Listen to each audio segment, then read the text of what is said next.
Good to have a little sip of this. The water, I assume, is still safe to drink in New York, huh?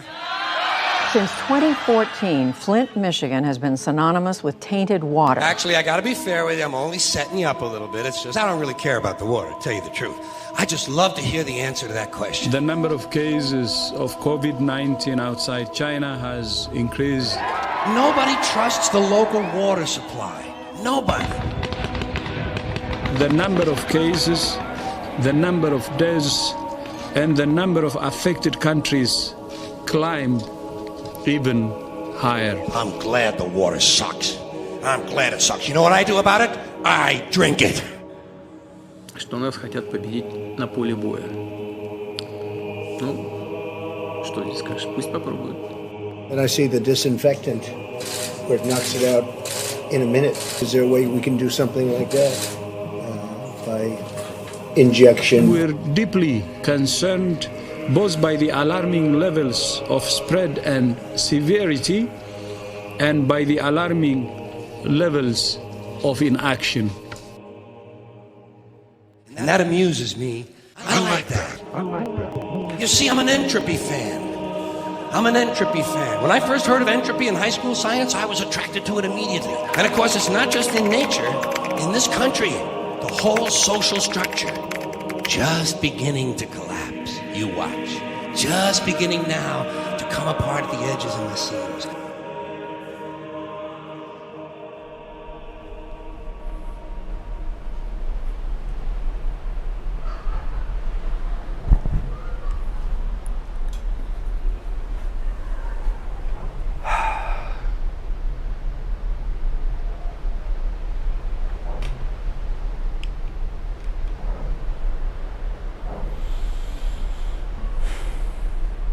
If you're seeing this, then it's already too late.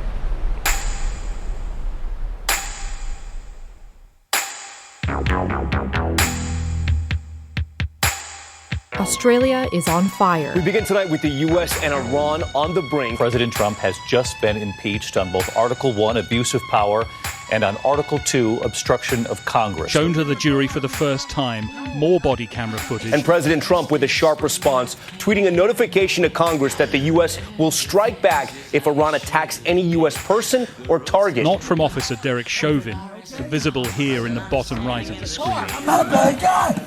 Citing 52 possible targets identified in Iran. This Asian giant hornet found in Blaine, Washington. There's intense speculation over his health. Is he alive or dead? It sounds biblical, but as the world grapples with the COVID pandemic, the continent of Africa is facing another plague, locusts. COVID-19 can be characterized as a pandemic.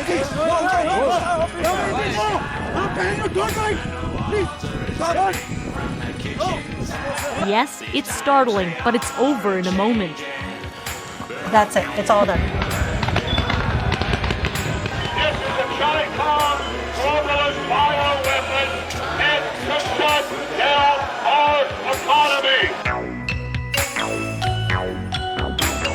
We can now project that former Vice President Joe Biden has been elected president. The committee insisting it was Trump's repeated false claims of a stolen election that provoked the mob. We had an election that was stolen from us. It was a landslide election, and everyone knows it. And to get hot, I got hairy legs that turn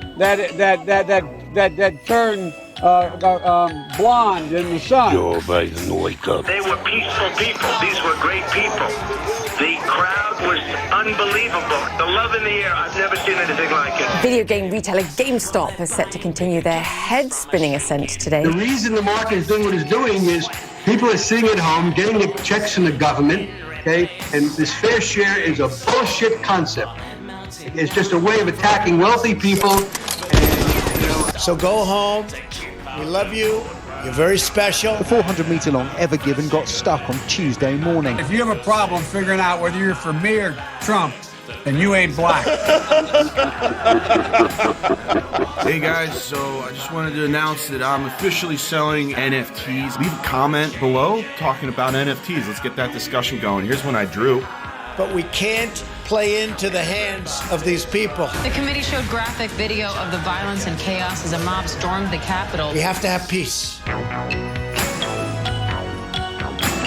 At this hour, it appears the largest city in Ukraine, Kyiv, is under attack. Does Ukraine have chemical or biological weapons? Ukraine has biological research facilities, which, in fact, we are now quite concerned Russian troops may be seeking to gain control of. The Ukrainians are saying that the Chernobyl plant is now in the hands of the Russians. Inflation is at its highest level in 4 decades. We're outside the Supreme Court after the landmark decision that overturned Roe versus Wade. U.S.-China tensions rising following House Speaker Nancy Pelosi's controversial trip to Taiwan. Beijing is now holding drills off the island's coast. They began by firing missiles into the sea. The United States is prepared no matter what happens. Water shortage is so severe, it's causing social upheaval. Come in the name of peace.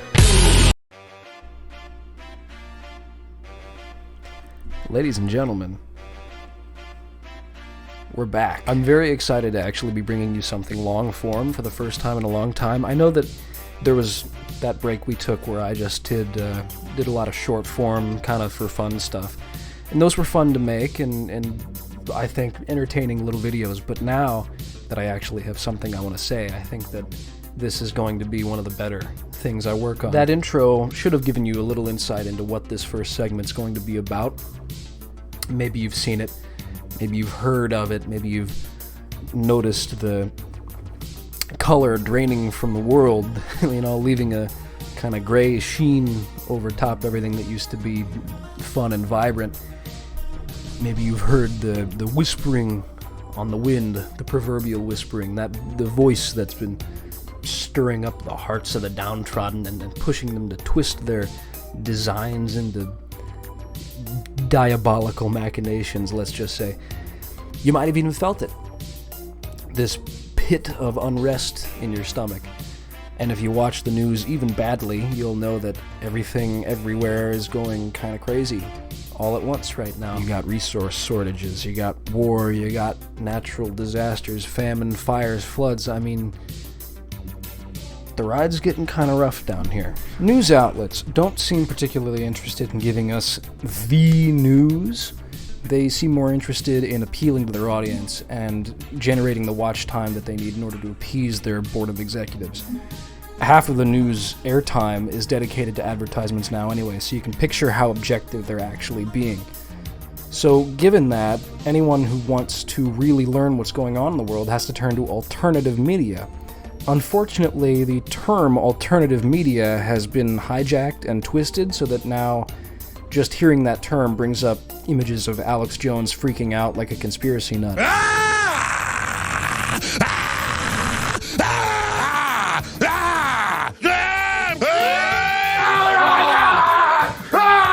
What is my problem? I will admit, though, that Alex Jones is sometimes right and sometimes is the only one talking about a certain thing. That tirade that he went on in the intro isn't total bullshit. I have my doubts that COVID was engineered as a way to cripple the US, but I do recognize that a lot of domestic business interests took advantage of the chaos to swindle the American people and hit their pocketbooks. COVID did facilitate one of the biggest trickle-up wealth transfers in the country's history, but I hesitate to say that COVID happened because they wanted that wealth transferred. Anyway, if you tune into alternative media, you'll see a lot of bad news that really isn't being reported on otherwise. Sure, we get a lot of bad news on the mainstream media, but it's really just surface level. They never seem to dig very deep into the causation, the how and the why. Instead, they seem to prefer just hopping from headline to headline. For a while it was COVID, and then it was January 6th, and then it was Ukraine.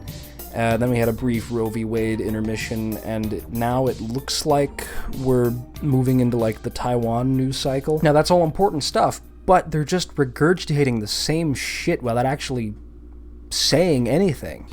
The number of cases of COVID-19 outside China has increased. Canadians are landing in emergency rooms asking if they have COVID-19. COVID pandemic. Pandemic.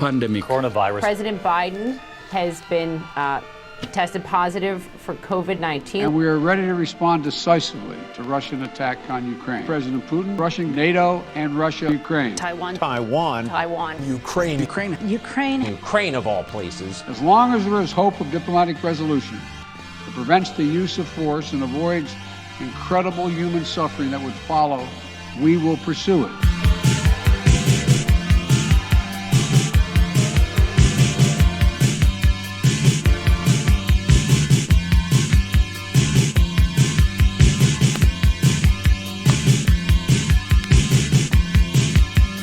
It seems like we don't have a choice in what media we consume, because we literally don't. When I say it doesn't matter where you get your mainstream news from, I really mean it. We're just being inundated with crap. Just waves of crap, day in and day out, meaningless crap. All this to say, you can't even rely on the news to give you the news. And it's a really disconcerting prospect, because basically all we've had for the past 3 years has been bad news. That's all we've been consuming all this time. And at a certain point, I think that gets to a person in a way that makes them say, it stops now, no more. What happens then is anybody's guess.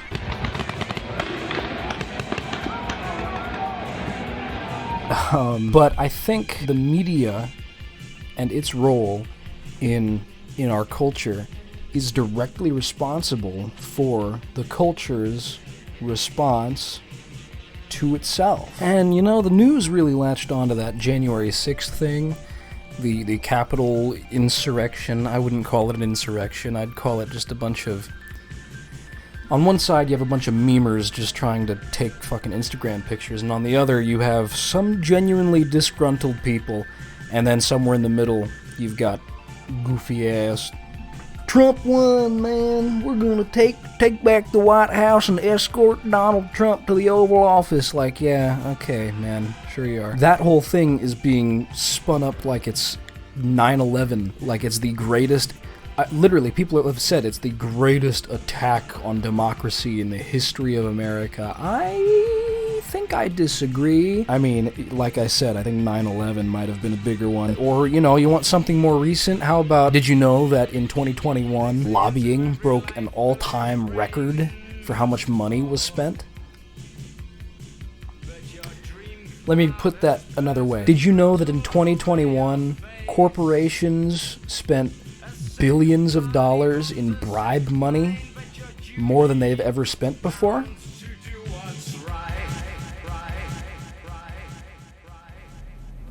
Yeah, corporations, man. They changed the Fortune 500 list again. Anybody here work for a Fortune 500? Don't clap, it's embarrassing. You, sir, what do you do? Okay, security analyst for who?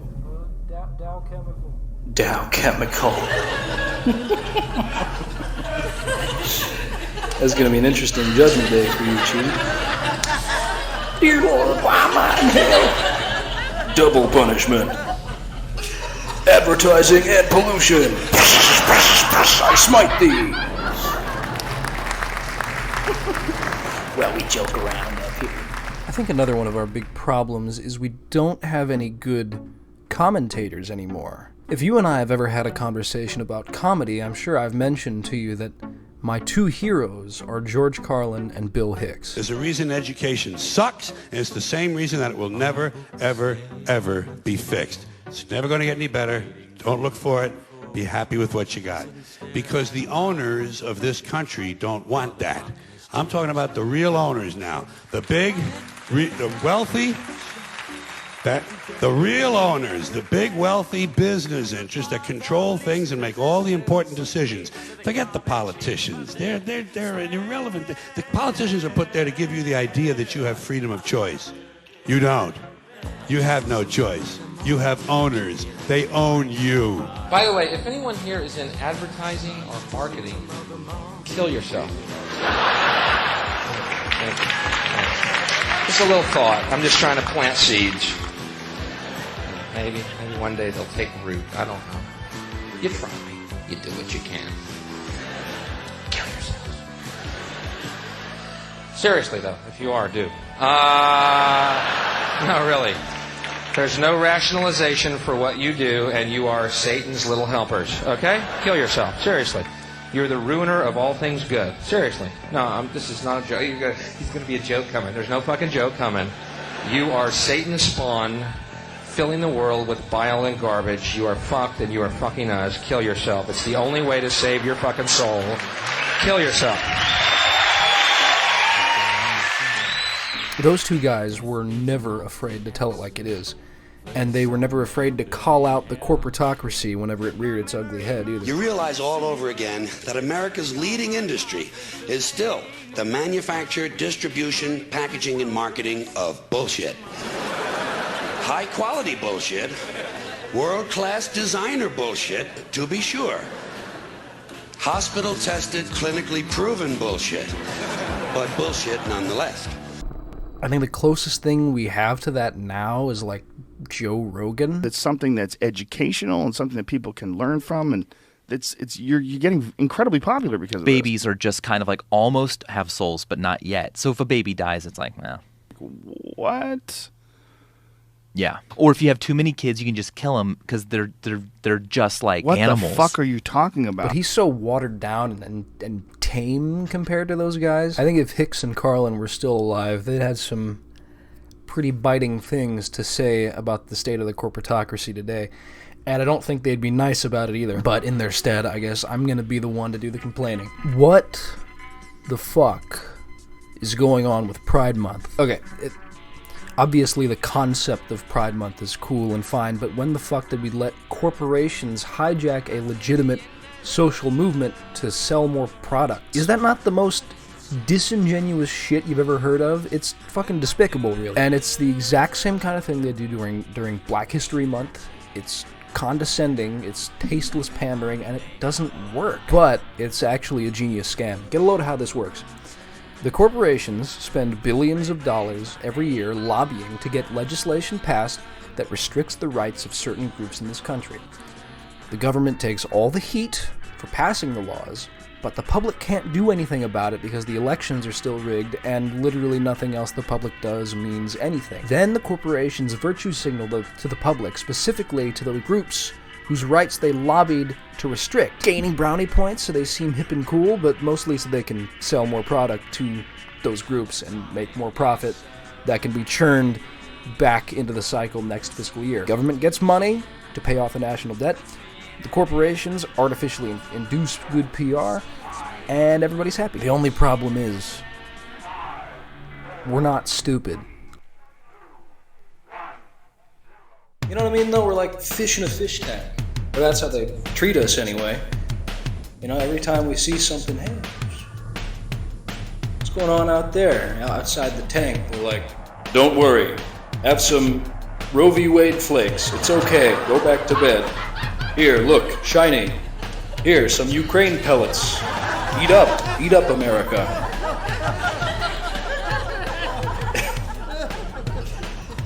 No wonder they call us betas, man. Right? The mainstream news in particular just can't help but be attracted to shit that separates us. They love to talk about shit that makes us different from each other, pointing out our differences, otherizing, otherism, us and them. And it's so reductive and pointless. Let's talk about our next section, which is race in America. To be clear, do you believe systemic racism exists here? No, I don't. I would never say that all Republicans are racist, but Democrats are the party of racism. I want to express our nation's deepest condolences and most heartfelt sympathies to the family of George Floyd. What's that thing they say about goldfish? Only memory span of 3 seconds or something? Same kind of deal. Oh man, yeah. Did you hear about George Floyd? Yeah, what a tragedy.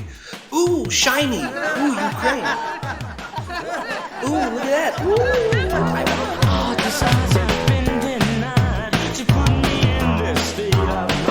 That's all you ever hear about in this country is our differences. That's all the media and the politicians are ever talking about, the things that separate us, things that make us different from one another.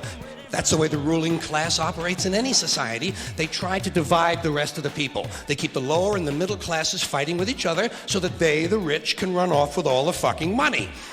Fairly simple thing, happens to work.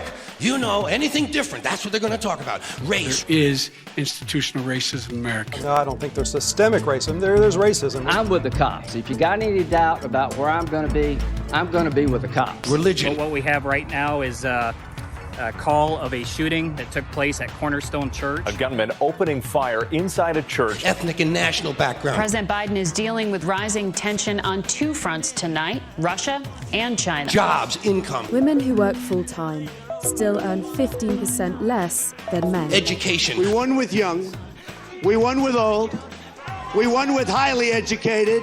We won with poorly educated. I love the poorly educated. Sexuality. Now we're digging deeper into hate crimes against the LGBTQ plus community. America is just now coming to grips with what unfolded here in the early morning hours here in Orlando. A massacre at a gay nightclub. Anything you can do, keep us fighting with each other so that they can keep going to the bank. It's all we ever hear about. You have to hate these people. You are not allowed to hate these people.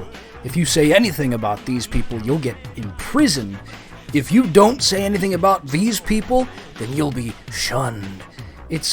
I'm really tired of it. You know what? I got a people that we should be talking about. The fucking species. I'm way more concerned about us as a collective than about divvying us up into these little subclasses of people and putting pointless labels on everything. I don't want to be labeled anything. I don't like labeling other people anything. I hate it that now on both sides of the political spectrum, you have people labeling themselves.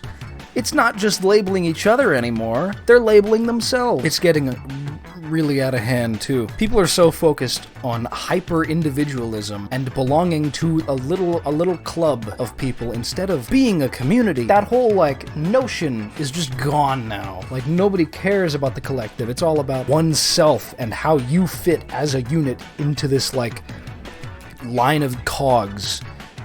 It's really unsettling. You know what I find funniest of all, though? No news outlets bring up the biggest inequality of all. Wealth inequality.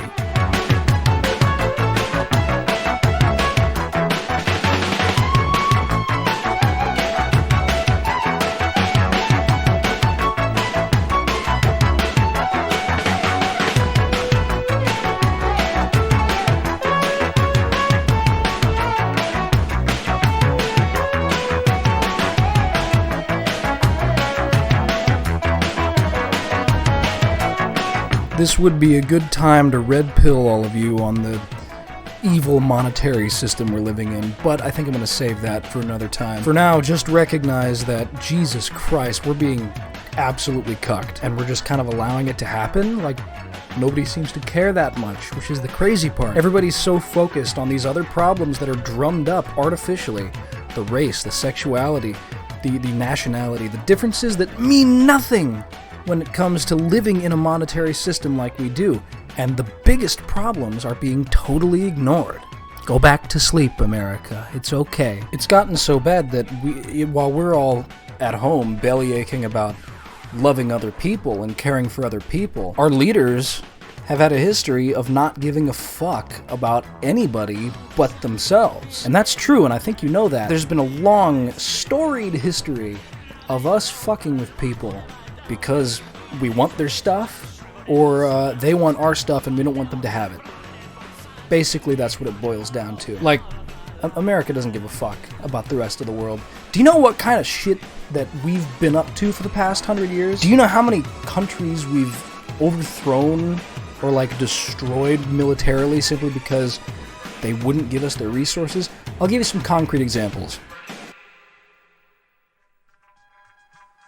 In 1953, Prime Minister Mohammad Mossadegh demanded more money for the oil that American oil companies were taking out of Iran.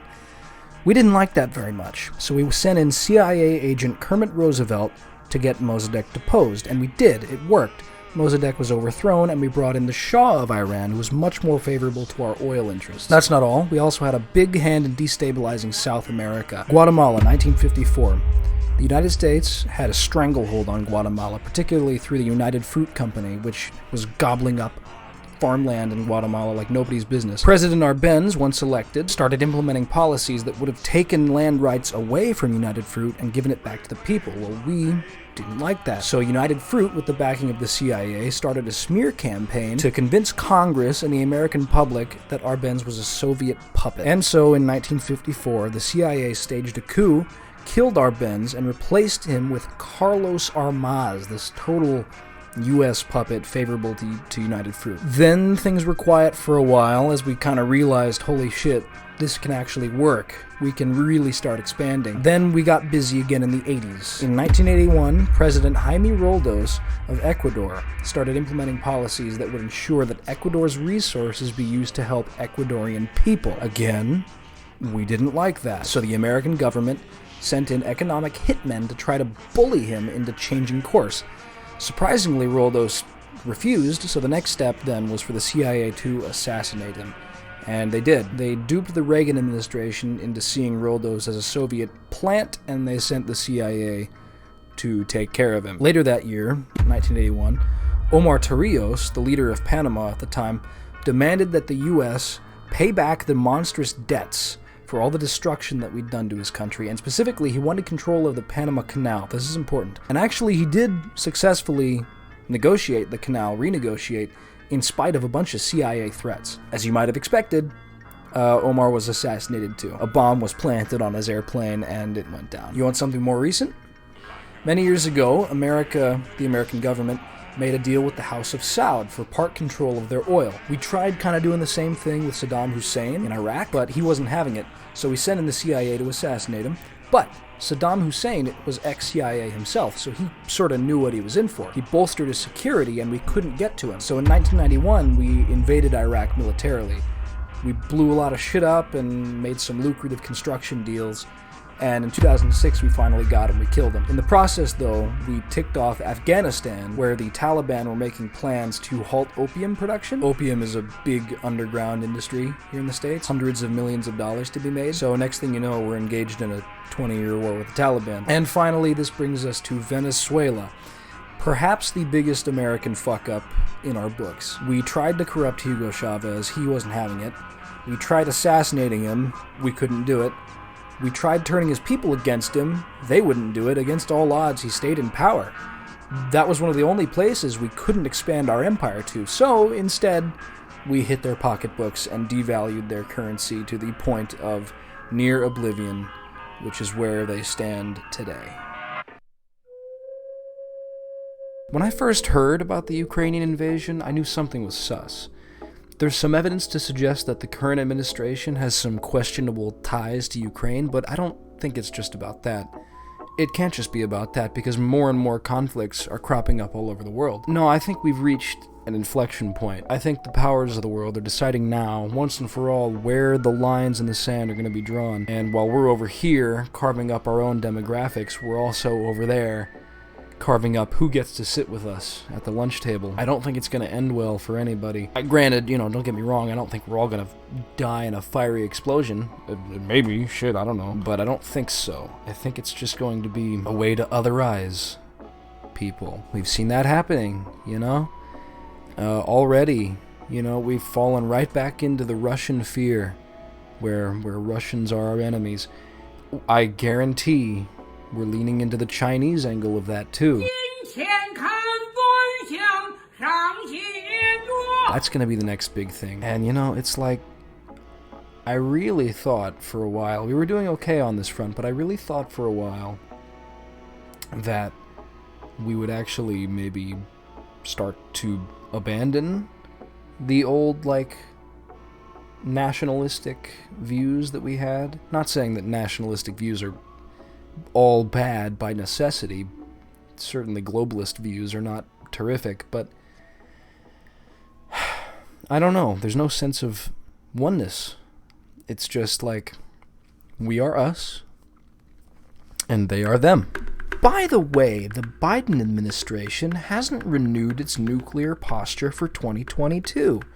Chew on that for a minute. And speaking of Biden, can we talk about the political otherization that's been going on? We touched on this briefly already, but America loves to demonize itself along political lines. Republicans are trained by the media to hate Democrats. Democrats are trained by the media to hate Republicans. Trump voters protested the results of a Democratic election by storming the U.S. Capitol in a display of pure anarchy. During the 2020 election cycle, the DNC panicked at the prospect of a nominee who would be resistant to corporate lobbying. Panic, and they shot themselves in the foot as a result. Now, instead of a competent president, we have Joe Biden in the White House. Joe Biden. That's my hot take for this segment, I guess. The political institutions, and I don't mean the ideologies themselves, those are abstract concepts that can't do any damage intrinsically. I'm talking about the institutions, the GOP and the DNC. They were so dismayed by the election of Trump in 2016 because, love him or hate him, agree or disagree with his policies.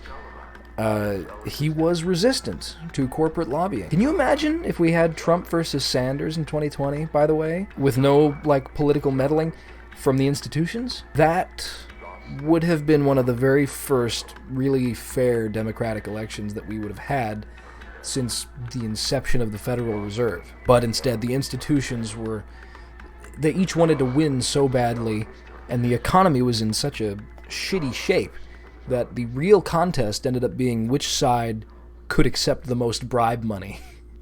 And as it turned out, the Democratic Party won that one. There's also that great deal of controversy surrounding Hunter Biden and the laptop, which basically isn't being talked about anymore because it's probably legit, which ties Hunter Biden, by the way, a lobbyist, which would more or less confirm the Biden family Ukraine story. Make of that what you will. I don't know. I think it's business as usual, quite frankly. Every administration since the Wilson administration, probably before then, has been corrupt in one way or another. I imagine now that you're pretty confused, wondering which side I'm on. Well, I'm not on a side.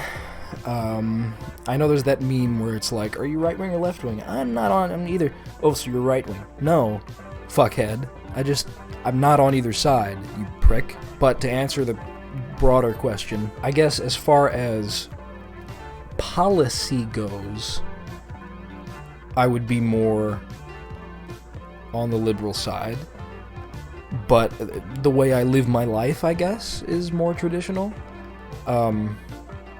If that makes sense? I don't even know if that makes sense. Maybe I should cut this part out. Don't change yourself to suit everybody else.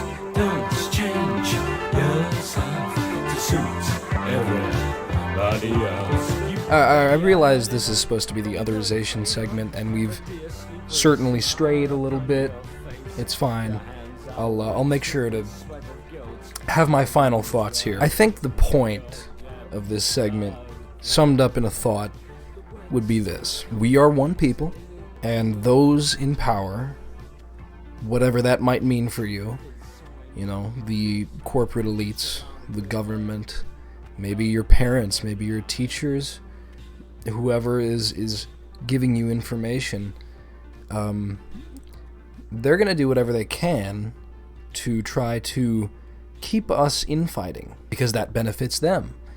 If we are bickering with each other, then they have the freedom to do whatever they want to us, and we won't notice. So, please keep that in mind in your day-to-day life, and also keep that in mind for the rest of this video, because that is one of the essential building blocks for what we're going to talk about in the next segment. Learn to love others, for sure. Sincerely love others, and learn sincerity. Make sincerity one of your core values. People are not sincere. Certainly not the ruling class. Certainly not the media. Certainly not law enforcement people. You know, the rest of us are just kind of left here in the ditch. Left to wonder what the hell's going wrong. Left to wonder why we're being treated this way. And I think another big reason for the otherization, not domestically necessarily, but in general otherization, is so that the people screwing everything up at the top can shift blame to someone else so that they don't have to take responsibility. You know, the problem is on somebody else. We're not going to do anything about it. Why would we? But we're going to say that it's their fault, not ours. It's their fault. Don't look at us. We didn't do it. While they line their pockets. They own everything. They own all the important land. They own and control the corporations. They've long since bought and paid for the Senate, the Congress, the state houses, the city halls. They got the judges in their back pockets, and they own all the big media news, all the big media companies. So they control just about all of the news and information you get to hear. They got you by the balls. They spend billions of dollars every year lobbying to get what they want. Well, we know what they want. They want more for themselves and less for everybody else.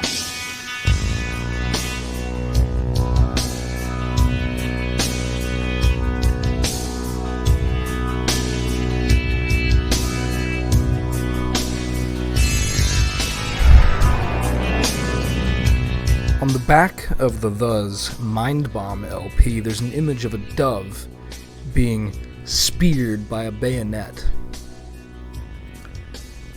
I think that's the perfect depiction of what's happening to us, totally analogous. You know, it was prophesied in biblical times that Babylon would be wiped out by the armies of the north.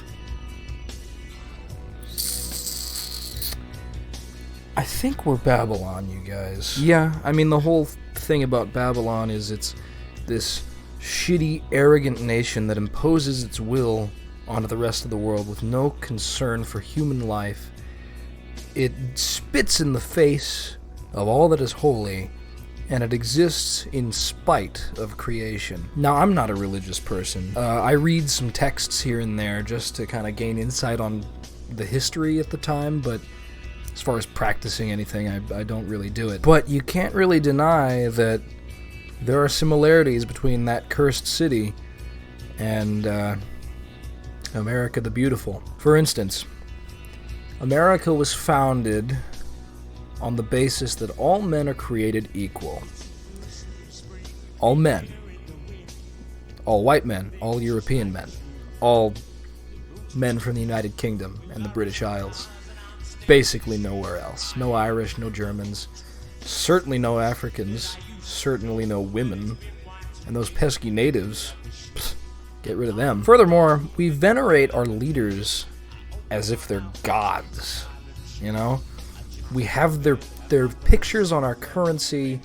We have monuments to them, one of them in the shape of an Egyptian obelisk, which is strange and bizarre and weirdly cultish, but that's another discussion altogether. We carve the heads of our four most respected presidents into the side of a sacred Indian mountain? Who are we? Who does that? We do terrible things for the sake of bolstering our own position as the leader of the free world. Throughout history, there have been many instances of the corrupt establishment, Babylon, being wiped out by some grand apocalyptic event ordained by God. This didn't just happen once after the death of Jesus, and then once when Emperor Nero was in power, and kind of so on for the next, 2,000 years, about every 400 years or so. It's just kind of a pattern. I don't know if it's a pattern of human behavior, or if it has something to do with the movement of the earth. I don't know. But it is something that happens, and we're at that inflection point again here in the year 2022. We are coming up on the point where it's time for the armies of the north to destroy Babylon, just as prophesied. The armies of the north, if you go north, I don't think Canada is going to wipe us out, but farther north, that's Russia. and northwest is China. They damn well might wipe us out. Yeah, I think we're about done. It might not happen tomorrow, might not even be the Chinese or the Russians, but one way or another, our empire is reaching its twilight, and there are many telltale signs of that. And thank God, honestly. You know, we've done enough, quite frankly. What's left at this point? We continue progressing into this late-stage capitalistic nightmare that becomes this dystopian hellhole where we work for Bezos bucks and we live in a Google pod. I don't want to live like that, and I pray every day for something to shake up the established order of things, just for a little kick, a little shove, a little nudge, because we could all use it. Man. And I know that's wishful thinking, but imagine, what if there was some big, I don't know, mild catastrophe that scared people just enough that they were willing to listen to their corporate masters a little closer, you know, something that would shake up the established order in a way that the established order wants to be shaken up. Some kind of societal reset.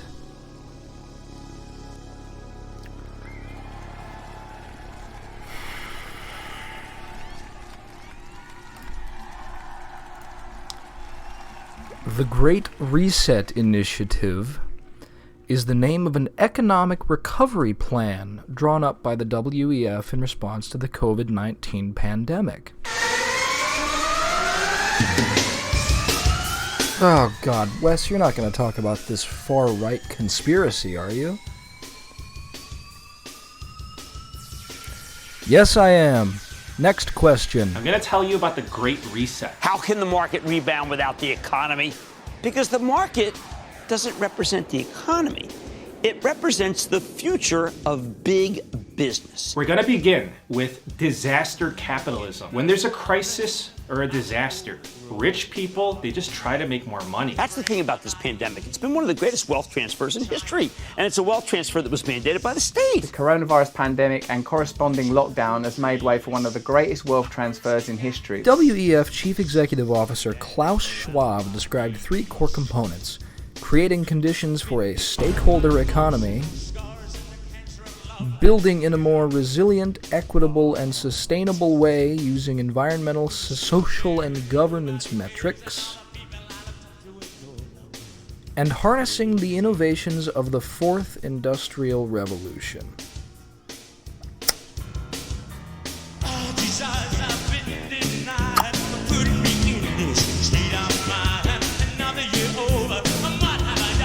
The Great Reset Initiative and the World Economic Forum more generally have been criticized by some commentators for promoting economic deregulation and a greater role in policy for private businesses. It's not in anybody's in anybody's interest that these huge companies like Amazon or anything that size, that is fucking billions of dollars, that they should just be able to get together and influence a politician with a shit ton of money, and then the politician does their bidding and it helps them be bigger and stronger, and it maybe fucks over some people. So all these politicians that get into those positions are all just influence peddlers. They're just peddling influence. They're saying, listen, you know, if you help me, I'll help you, scratch my back, I scratch yours.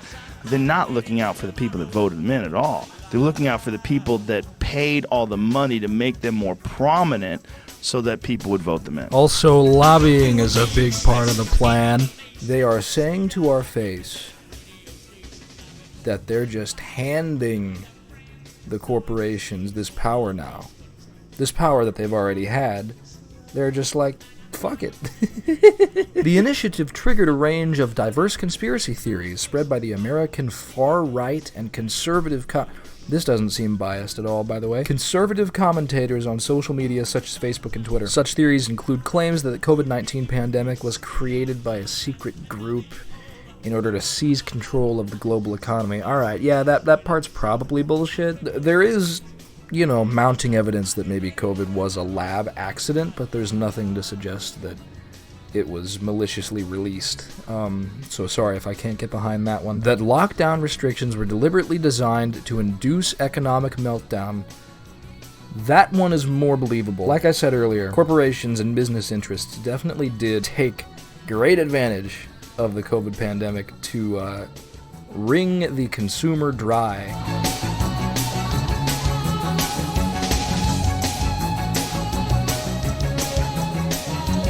This has been my exact hypothesis ever since the culture war first started. We're too comfortable. We're too fat and happy in this fucking country, man. Like, let's get something clear.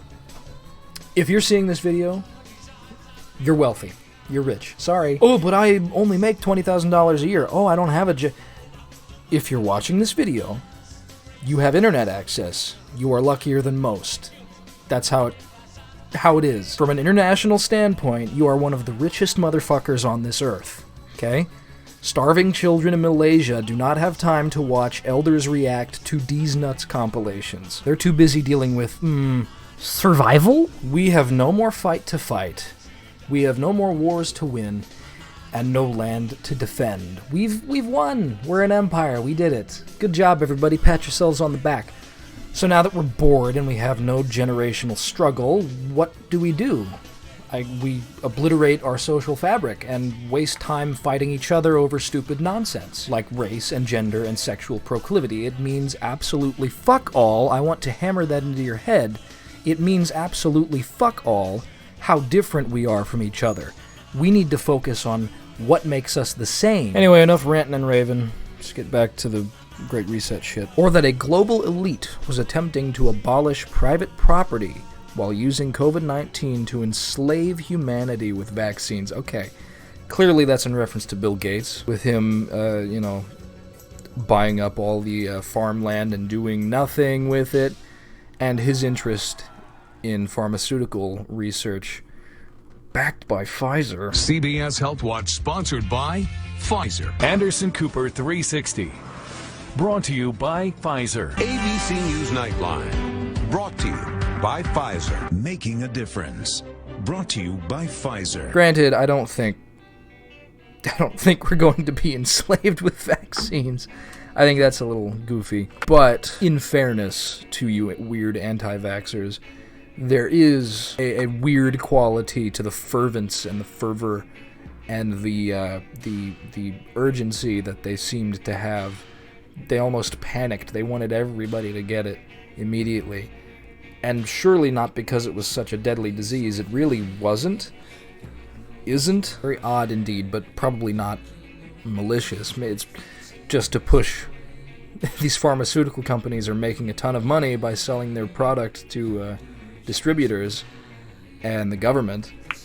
Why wouldn't they want to push it out to as many consumers as possible? I'm done with that trash. We've already discussed at length what has already happened. I think we need to get back into talking about what is going to happen, because things are on the horizon that do not look good. This economic slump we're in, it's a recession. Come on, Federal Reserve, call it a recession. This recession we're going into is proving to have some catastrophic effects, most of which we haven't even felt yet. It's August when I'm recording this. Food shortages are going to get hellish, I think. Maybe not for us, at first anyway, but starting in like September, October, harvest time, there's going to be a lot of people around the world that are going to be in a world of hurt. If you go to the supermarket, you will already start noticing food prices are going up quite a lot. Not only that, but also the availability of food is getting shorter and shorter and smaller and scarcer. Months ago, when I went into the store, I started noticing that certain things were limited quantity. You could only get a certain number of certain items per customer. That has continued. That's actually gotten worse. There's more and more items that are restricted. That's going to continue. Get used to that. Okay, after everything I've already said, I feel I need to remind you of where I stand politically, especially before what I'm about to say. With all of our government's reckless spending, we have inflated our money to the point where the Federal Reserve, the corrupt pieces of shit that they are punishing the consumer by raising interest rates, which is totally immoral and basically is just theft the rich stealing from the poor again. God, don't talk about the Federal Reserve. We've already talked about how evil the fucking banks are. The point is, the skinny is, this is going to be one of the worst winters for humanity. And it's going to continue. The supply chain troubles that we've been having, the next 20 to 30 years are going to be some of the hardest in human history, assuming we even make it that far, because we've already got a lot of drama brewing up lately. Oh, God. Centralized banking is ruining us. The government is absolutely cucking us. They're taking away our rights every year. There's nothing we can do about it. We can't participate in this shitty economy anymore. If we don't stand up right now to big business and the 1%, we're going to be living in a dystopian, totalitarian hellhole where we pay for food, a Disney basic needs package with Bezos bucks, and we live in a Google pod, and we're in the metaverse 14 hours out of the day, because that's our only escape from the fucking terrible world we're living in now. What are you going to do? Not work? Not use the dollar? I'm in control of all of that, buddy. There's absolutely no way that you can separate yourself from me and still function in society. It doesn't work that way. I own your ass. I own everything. And there's nothing you can do to take any of it away from me. I will find you. And you will suffer like so many before already have.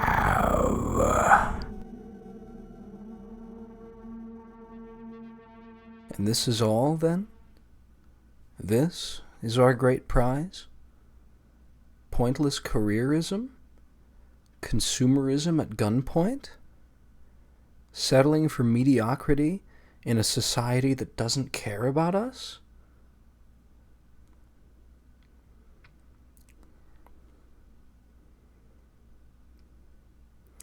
There must be something more. I refuse. I will not tolerate this existence anymore. You've just heard two things. The first is the manifesto of a man destined to do great violence and exact unspeakable vengeance upon a society. The second are the last ramblings of a man who has chosen not to live any longer. Both are destructive. Both are terrible. And both occur far too often.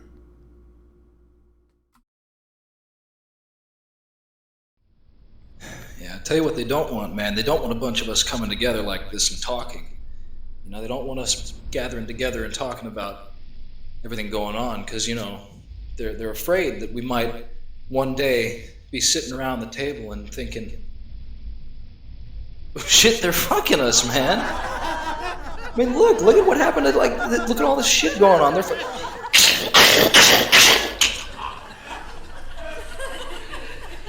That's what happens to those people. Those loud people. They can't just keep to themselves, huh? Yeah. I don't know what to do, though, man, I'm not gonna bullshit you. I don't have solutions. I just point out the problems. But, yeah, I don't know. What could we even do if we came together? What are we gonna do, an uprising? You think we stand a chance against the United States military? I personally don't. I'm not sure we'd be getting very far in something like that. I think if we really want to do an uprising, if that term is even applicable, is to do one culturally, kind of starting within our own lives, our own beings, work outward from there, because I think that's the only way anything's going to get done. Because if we don't do anything, then nothing's going to get done.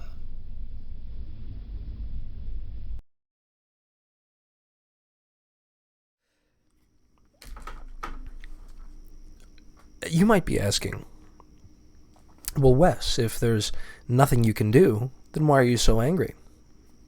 I'm not angry.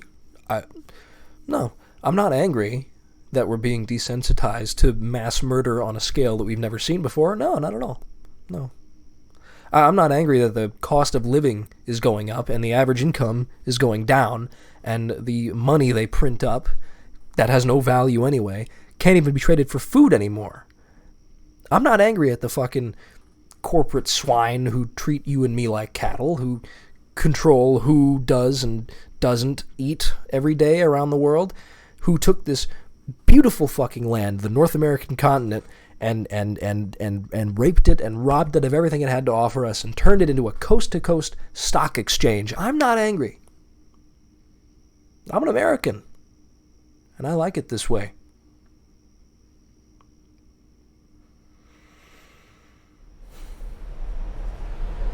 It's pretty out there, isn't it? Yeah. I'm gonna miss it.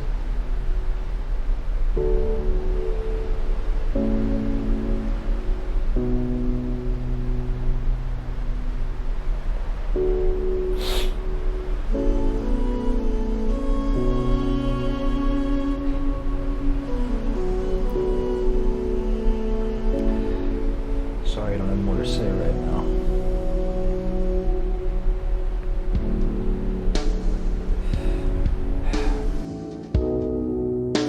There is a point. Is there a point to all this? Let's find a point. The world is like a ride at an amusement park, and when you choose to go on it, you think it's real, because that's how powerful our minds are. And the ride goes up and down and round and round. It has thrills and chills, and it's very brightly colored, and it's very loud. And it's fun for a while. Some people have been on the ride for a long time, and they begin to question, is this real, or is this just a ride? Don't worry, don't be afraid, ever, because this is just a ride. And we can change it anytime we want. It's only a choice. No effort, no work, no job, no savings of money. A choice right now. A choice between fear and love.